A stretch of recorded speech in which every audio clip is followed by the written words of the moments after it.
नमस्कार दोस्तों। कल हमने जो पढ़ा था, जो पीछे पढ़ा था, वो पढ़ा था हमने शक जाति के बारे में कि शक जाति कैसे आई, उसका अस्तित्व कैसे आया और शक जाति ने किस जाति पर आक्रमण किया और उनकी जो मुख्य 4 राज्य थे वो कहाँ-कहाँ थे, उनमें किस-किस चीज़ के उल्लेख मिले हैं। जैसे राजगुल का मथुरा से प्राप्त सिंह शीर्ष का लेख। आज हम पढ़ेंगे कुषाण के बारे में कि कुषाण जो था, कुषाण जो जाति थी उनके बारे में पढ़ेंगे। कुषाण यूची जाति का ही एक हिस्सा थे जिन्हें हून जाति ने निकाल दिया था और ये जाति दक्षिण की ओर आगे बढ़ी और इन्होंने शक जाति पर हमला करके अपना राज्य स्थापित कर लिया। कुषाण जो था ना वो यूची जाति का एक हिस्सा था। इन्होंने क्या जिसे हून जाति से निकाल दिया गया था। अब इन्होंने क्या करा कि दक्षिण की ओर गए, इन्होंने शक जाति पर हमला किया और अपना राज्य स्थापित कर लिया। मतलब शक जाति को, जो इनकी शक जाति थी पिछली जो पढ़ा था हमने, उसको हटा दिया। इन संघर्ष के दौरान ये जाति 5 भागों में बट गई। इन्हीं 5 में एक भाग कुषाणों का था। ईसा की पहली शताब्दी में इस कुषाण शाखा ने अन्य 4 को भी जीत लिया और अपने राज्य में स्थापित कर लिया। कि जो 5 में से ये था, उनमें से क्या था, 5 भागों में बट गई जो जाति थी। अब क्या था, यहाँ पे एक जो भाग था वो कुषाणों का था। इसने क्या करा, संघर्ष करके उन 4 को भी जीत लिया, अपने राज्य में स्थापित कर लिया। कुषाण वंश के प्रमुख शासक इस प्रकार हैं। यहाँ से बहुत कुछ पूछा जाता है सीटेट के पेपर में या तुम्हारी कक्षा के पेपर हो गए, यहाँ से काफ़ी सारे क्वेश्चन आते हैं।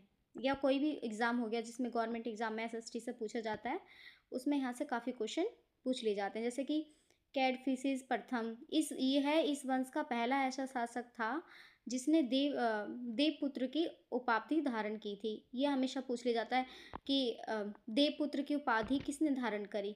ये तीनों नाम दे दिए जाएंगे, कनिष्क भी दे दिया जाएगा, कैडफिसिस प्रथम भी दे दिया जाएगा, कैडफिसिस द्वितीय भी दे दिया जाएगा। तो हमें किसने की थी, कैडफिसिस प्रथम ने की थी।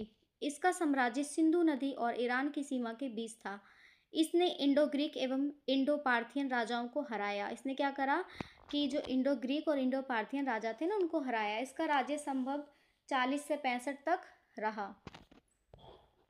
इसने जो उपाधि धारण की थी ना, वो एक की थी, याद रखना। इसको क्या बोला जाता था, इनको देवपुत्र की उपाधि धारण की थी। लेकिन यहाँ पे जो कैडफिस द्वितीय है, इनको बहुत सारी उपाधि धारण की थी इन्होंने। यहाँ से बहुत कुछ पूछा जाता है। इसने शक राजाओं को हराकर पंजाब, उत्तर प्रदेश, कश्मीर, मथुरा और वाराणसी तक अपने राज्य का विस्तार कर लिया। इसने भी अनेक उपाधियां धारण की, जैसे महाराज, राजाधिराज, महेश्वर, देवपुत्र आदि। इन्होंने देखो, इसको मेन में क्या है कि बहुत सारी जो उपाधियां धारण की, कौन कौन सी, महाराज, राजाधिराज, महेश्वर, देवपुत्र आदि। उसने शैव धर्म को अपना लिया, परंतु वह अन्य धर्म को भी सम्मान करते थे। वो क्या करते थे, उन्होंने शैव धर्म को अपना लिया था और अन्य धर्म का भी वो सम्मान करते थे। इनका जो राज्यकाल था वो 65 से 78 ईसा तक चला। कनिष्क सबसे शक्तिशाली जो राजा था ना इस वंश का, जो जिसने शासन किया, वो कनिष्क था। इस वंश का सबसे शक्तिशाली शासक कनिष्क था, जिसने 78 ईसा से लेकर 120 ईसा तक शासन किया। इसकी राजधानी आधुनिक पेशावर पुरुषपुर थी। जो इसकी राजधानी ना आधुनिक पेशावर पुरुषपुर थी, जिसे उसने सार्वजनिक भवनों, महलों और बौद्ध विहारों से सजाया। इसने एक विशाल स्तंभ का निर्माण करवाया था जो लकड़ियों का 13 मंजिल का बना हुआ था। तो इनके बारे में हम दोबारा से पढ़ते हैं। इस वंश का जो शासक था वो शक्तिशाली शासक कौन था, कनिष्क था। 78 से 120 ईसा तक शासन किया। इनकी जो राजधानी थी पेशावर पुरुषपुर थी।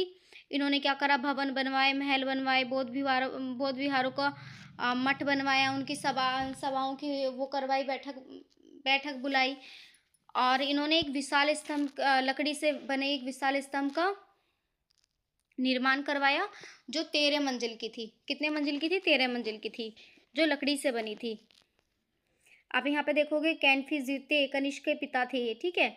और कैडफिस कांसे के सिक्का, एक तरफ राजा, दूसरी ओर नंदी के साथ शिव। तो कैडफिस में जो सिक्के प्राप्त हुए थे, ऐसे पूछ लिया जाता है, कैडफिस में जो सिक्के प्राप्त हुए उसमें क्या था, एक तरफ राजा, दूसरी ओर नंदी के साथ शिव, ठीक है। नंदी के साथ कौन थे, शिव। तो ये कहाँ प्राप्त हुए थे, कैडफिस में, है ना। यहाँ से काफ़ी कुछ पूछ लिया जाता है। सबसे ज़्यादा इनमें से पूछा जाता है, इन तीनों में से। किसने कौन सी उपाधि धारण धारण की, किसने क्या निर्माण करवाया, शैव धर्म को किसने अपना लिया, यहाँ से ऐसे इस तरीके से पूछा जाता है। अब आते हैं भिक्षु बौद्ध साधु। कश्मीर की विजय। कनिष्क ने क्या करा, सर्वप्रथम कश्मीर पर विजय प्राप्त की और वह इसे इतना अच्छा लगा कि वहां पर कनिष्कपुर नामक नगर की स्थापना की, जो आज भी छोटे से गांव के रूप में जाना जाता है, जिसे निस्पोर के रूप में जाना जाता है। कि कश्मीर इनको इतना अच्छा लगा कि वहां पर कनिष्कपुर नामक नगर की स्थापना की, जो आज भी क्या है, छोटे से गांव के रूप में क्या है, निस्पोर है। ठीक है, निस्पोर के रूप में जाना जाता है। शक राजाओं के साथ युद्ध हुआ। इनका जो था वो शक राजाओं के साथ युद्ध हुआ। उसने पंजाब, मथुरा, उज्जैन के शक राजाओं को हराकर अपने राज्य में मिला लिया, विस्तार किया। फिर है ये हम जो पढ़ रहे हैं कनिष्क की सफलताएं पढ़ रहे हैं। मगध की विजय। कनिष्क की महत्वपूर्ण सफलता मगध की विजय थी। इन्होंने क्या करा, मगध पर विजय प्राप्त करी। चीनी और तिब्बती परमाणु के आधार पर यह माना जाता है कि उसने पाटलिपुत्र पर हमला किया और राजा से सबसे अधिक मूल्यवान वस्तु मांगी। तो राजा ने क्या करा, इनको बौद्ध भिक्षु अश्वघोष दे दिया। अश्वघोष के प्रभाव से इतने प्रभावित हुए कि इन्होंने बौद्ध धर्म अपना लिया। ठीक है, पूछ लिया जाता है कि भाई पाटलिपुत्र से इन्होंने कौन सी ऐसी वस्तु मांगी थी, कौन सा ऐसी वस्तु इन्हें उपहार के रूप में प्रदान हुई थी। तो इस तरीके से घुमा के पूछ लिया जाए तो इसमें आएगा अश्वघोष। ठीक है, बौद्ध भिक्षु अश्वघोष को दे दिया गया, तो उनसे इतने प्रभावित हुए कि उन्होंने बौद्ध धर्म को अपना लिया। चीन के राजा के विरुद्ध सफलता। कनिष्क ने चीन के राजा के पास अपना दूत भेजा। भाई या तो तुम हमारे अधीनता स्वीकार कर लो, लेकिन चीन के राजा ने क्या करा, उस दूत को पकड़ के बंदी बना लिया। अब ये गए, जो कनिष्क की सेनाएं थी, ये चीन के राजाओं से जब लड़ाई करने गई तो ये पहली बार तो हार गई, लेकिन दूसरी बार जब पूरी तैयारी के साथ गई तो ये जीत गई। और इन्होंने क्या करा, इनको क्या मिला वहाँ पर, काशगार, याकंद और खोताना प्राप्त हुआ। इन्होंने ये जो राजे थे ना, उनको भी अपने उसमें मिला लिया था।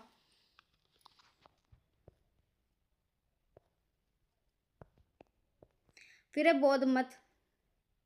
कनिष्क ने बौद्ध मत से प्रभावित होकर इसे स्वीकार कर लिया। देखो यहाँ पे इसने क्या करा था, कनिष्क की जो विजय थी, कश्मीर की विजय, शक राजाओं के साथ युद्ध करा, मगध की विजय प्राप्त की इन्होंने, चीन राजाओं के विरुद्ध सफलता प्राप्त। बौद्ध मत। कनिष्क ने बौद्ध मत से प्रभावित होकर इसे स्वीकार कर लिया, लेकिन कनिष्क की मुद्राओं पर सभी देवी देवताओं के चित्र आज भी मिलते हैं।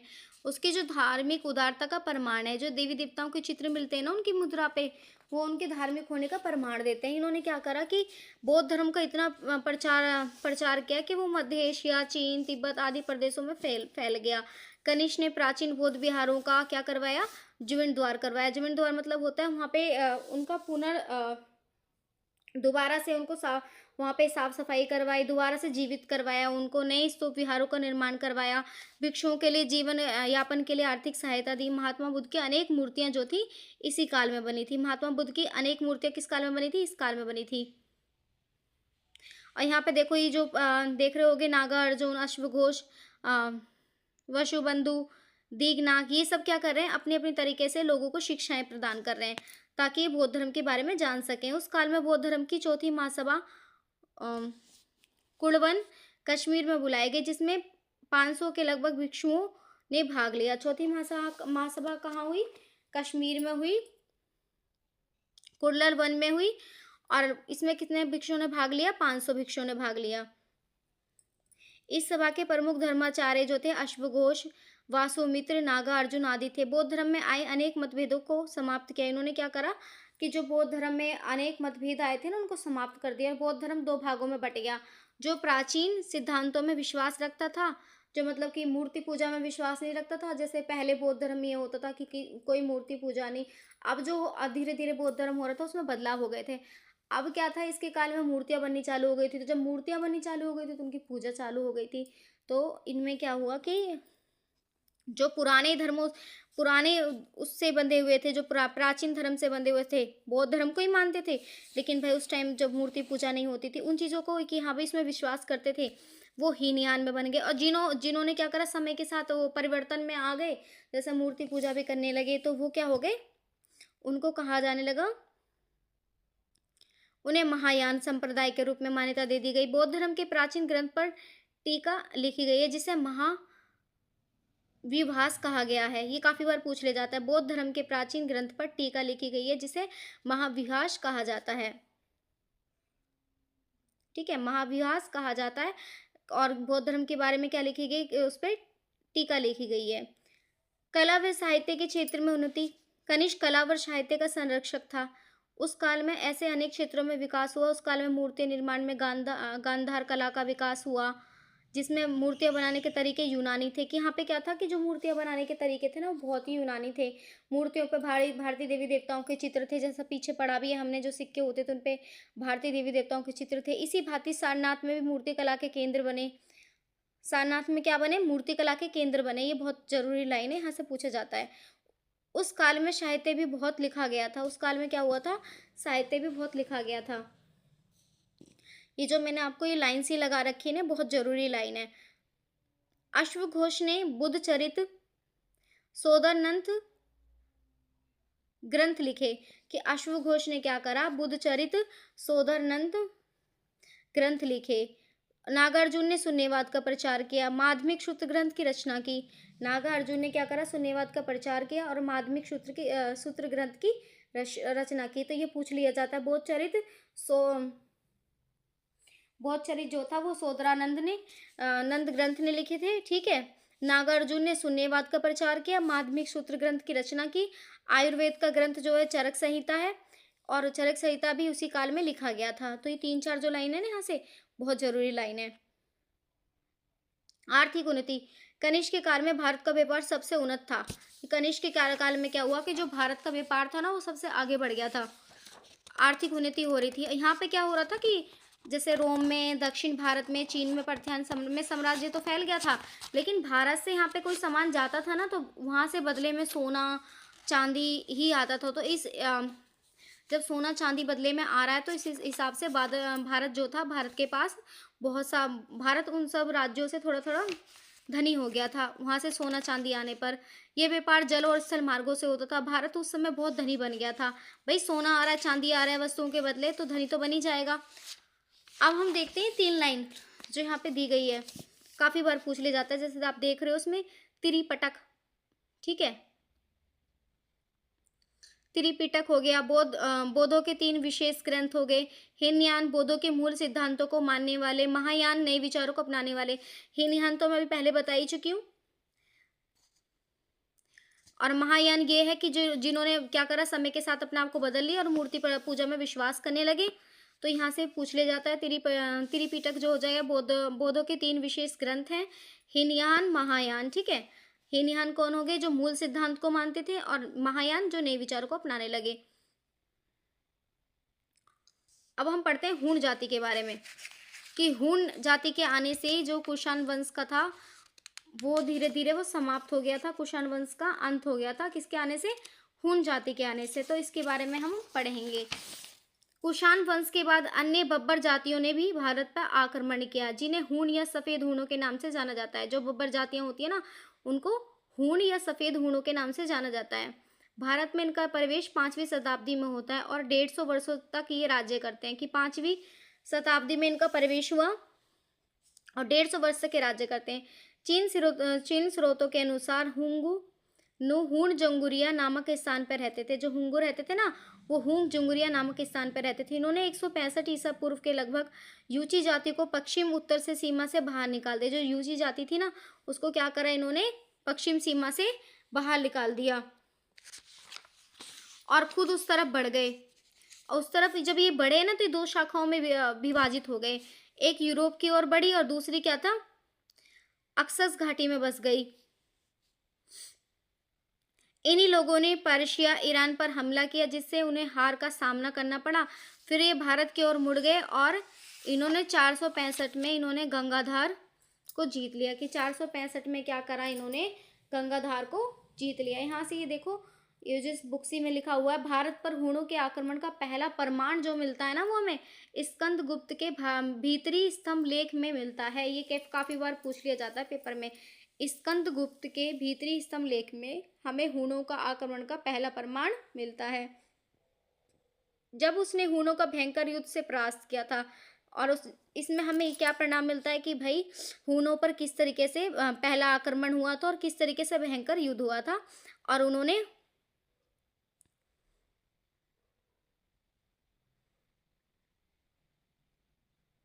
फिर आते हैं हम तोरमण का आक्रमण। 5वीं सदी के अंत में तोरमण नामक हूण राजा का उल्लेख मिलता है कि 5वीं सदी के अंत में क्या हुआ, तोरमाण नामक हूण राजा का उल्लेख मिलता है जिसने ईरान के राजा पी फिरोज की हत्या करके अपना प्रभाव बढ़ा लिया।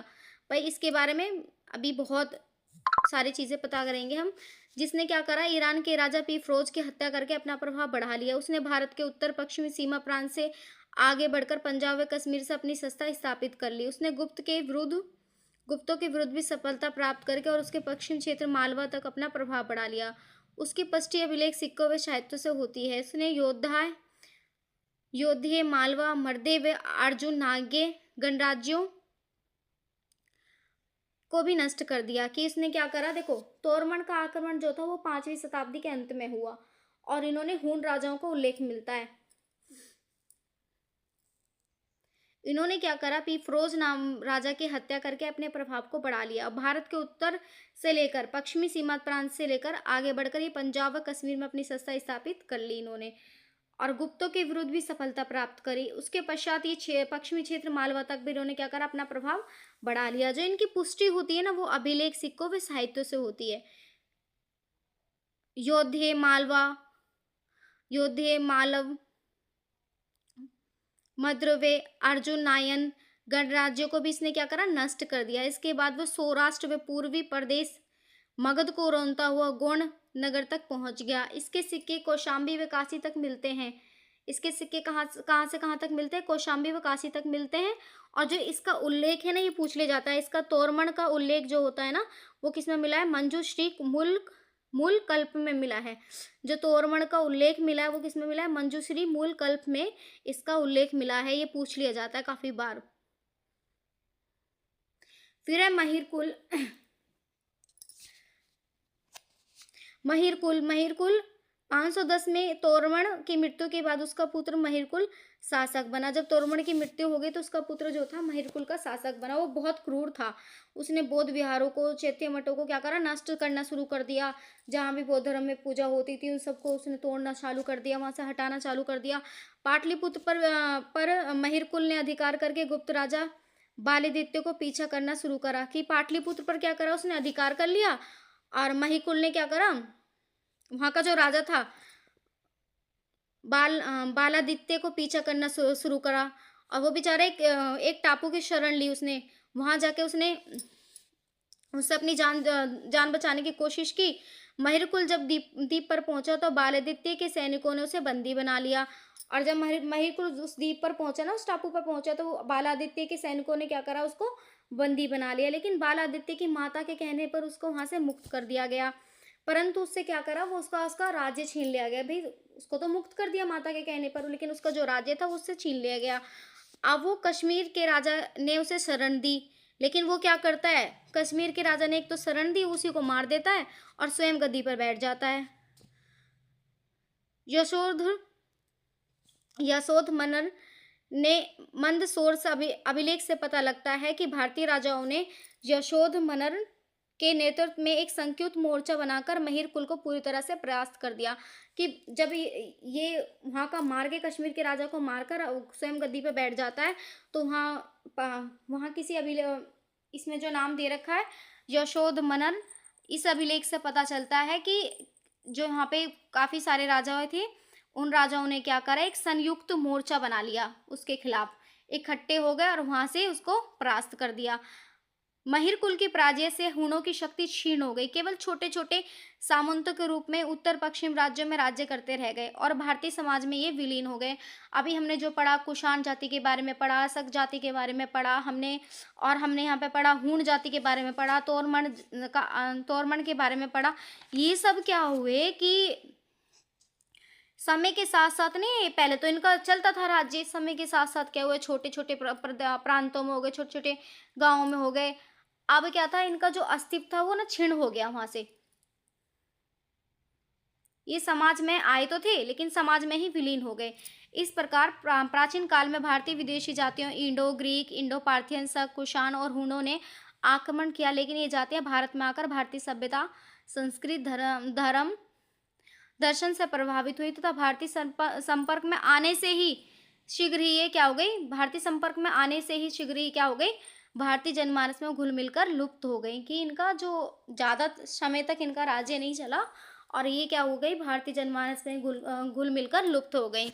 आपको ये वीडियो कैसी लगी मुझे बताना ज़रूर, कमेंट सेक्शन में कमेंट जरूर करना, लाइक और सब्सक्राइब करना। बाकी जितने भी लाइनें जो पेनों से मैंने यहाँ पे इनके नीचे खींच रखी हैं, ये लाइनें बहुत इंपॉर्टेंट है, यहाँ से काफ़ी बार पूछ लिया जाता है। धन्यवाद।